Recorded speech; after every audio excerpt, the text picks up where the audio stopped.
오늘 17절부터 마지막 절까지에는 장로들에 대한 얘기입니다. 수염소와 수양이라고 말을 해서 이 어른들, 교회의 지도자가 되는 장로나 권사들에 대한 말씀이죠. 이들이 교회에서 하는 일이 뭔가 하면 좋은 꼴을 먼저 먹고 그리고 남은 꼴들은 발로 밟아버리는 거예요. 힘이 세니까 먼저 가서 자기가 좋은 거 먹고 그 다음에 다 배부르고 나면 그 다음부터 다른 풀들을 밟아서 다른 짐승들은 밟고 더럽혀진 것을 먹을 수밖에 없고 또 물 먹으러 가면 먼저 물속에 첨벙 뛰어들어가 가지고 자기가 물 먹고 그 다음에 물 안에서 그냥 뒹굴고 뛰다녀서 흙탕물로 만들어 버린다는 얘기죠. 그래서 뒤에 오는 약한 것들은 흙탕물 된 것을 먹을 수밖에 없고 또 그러다가 또 여차하면 이 튼튼한 엉덩이로 밀어가지고 다른 애들 밀어내버리고 자기가 먼저 차지하겠다고 밀어내고 병든 것들은 그걸로 뿔로 받아버려서 내쫓아버리고 그렇게 해서 자기가 모든 권력을 행사하면서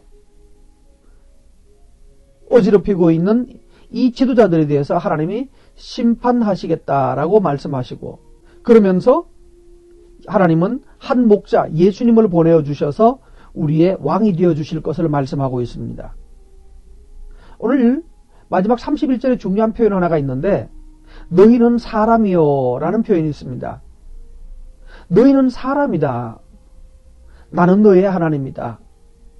여러분 목자와 양을 얘기하면 우리식으로 말하면 개와 주인 얘기를 하고 싶습니다.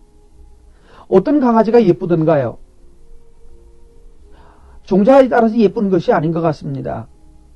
어떤 종자이든지 심지어는 똥개라도 주인을 잘 만나면 호강을 하고 예쁩니다. 근데 아무리 원종자가 좋은 종자여도 주인에게 버림받고 주인이 돌보지 않으면 똥개보다 더 못한 개가 되고 결국은 길거리에서 밟혀서 죽는 그런 불쌍한 개가 되는 거죠. 너는 개다라고 말하면 강아지 보고 너는 아무리 비싸도 너는 개야 라고 말하는 거하고 비슷하게 개의 의존은 뭡니까? 주인에게 달린 것처럼 우리는 사람이야 라고 말할 때 하나님에게 달렸다는 얘기예요. 그래서 이제 해야 될 일이 25절 말씀에 있는 대로 하나님이 보내신 왕이 있는데 이 왕과 화평의 언약을 맺어야 돼요. 내가 왕을 따르겠습니다. 내가 왕을 섬기겠습니다. 그리고 왕을 섬기고 왕을 따라가게 되면 이제 수치가 그쳐지고 평안히 누울 수 있게 해주실 것이다 라고 말씀합니다. 26절에는 그들에게 복을 내려서 적당한 비가 내리게 해주시겠고 그러므로 말미암아서 땅이 소산을 낼 것이다 라고 말씀합니다. 그래야 주인이 적당한 은혜를 베풀고 적당한 비를 내리고 보호하고 이끌어야 거기에서 행복하게 살 수 있는 것이죠. 29절 말씀 내가 그들을 위하여 파종할 좋은 땅을 일으킬 것이다. 그래서 그들이 이제는 멸망하지 않을 것이고 그들은 하나님이 그들의 하나님이라는 것. 나 여호와가 그들의 하나님이며 그들과 함께 있는 줄을 알게 될 거다라고 말합니다. 여러분 이쁜 강아지가 주인과 함께 있을 때 강아지가 폼나는 것처럼 우리는 하나님과 함께 있을 때 폼나게 되는 것입니다. 성도 여러분 오늘도 혼자 산다고 애쓰지 마십시오. 주인이 함께 하시면 파종할 좋은 땅을 하나님이 주신다라고 말씀하셨습니다. 이스라엘 사람들은 포로를 갔다 오고 난 다음에 그리고 나라가 다 망하고 난 다음에 1948년 자기 옛날 땅이라고 찾아가서 가보니까 정말 비가 없어서 물이 없어서 살 수가 없는 땅인 것을 발견했습니다. 그리고 절망합니다. 하나님의 약속의 땅 젖과 꿀이 흐른다고 그러는데 어째서 이 땅은 이렇습니까? 도저히 살 수가 없는 땅인데. 그러나 그들은 이 말씀을 믿었습니다. 파종할 땅을 일으켜준다라고 말했다. 하나님이 파종할 땅을 주실 것이다. 아니 여기서 어떻게 파종합니까? 모래사막인데. 하나님이 주신다고 그랬다. 그러면서 그들이 그럼 하나님 어떻게 해야 된단 말입니까? 어디에 파종할 땅이 있습니까? 그들이 기도하고 그들이 모여서 협동농장을 만들었죠. 그 농장을 만들어서 거기서 함께 의논하고 기도하고 하나님의 은혜를 구하다가 그들이 발견해냈어요.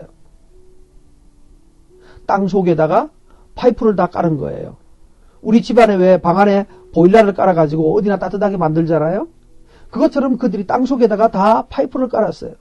그리고 나무 밑에 물이 처음에는 위에서 물을 스프링클러라는 것도 그 사람들이 만들었는데 위에서 물을 뿌려줬잖아요. 뿌려줬더니만은 날씨가 뜨거우니까 바닥이 뜨거우니까 그 뜨거운 이 바닥 흙 때문에 물을 뿌려줘봤자 그냥 바로 증발해버리고 나무가 먹을 새가 없는 거예요.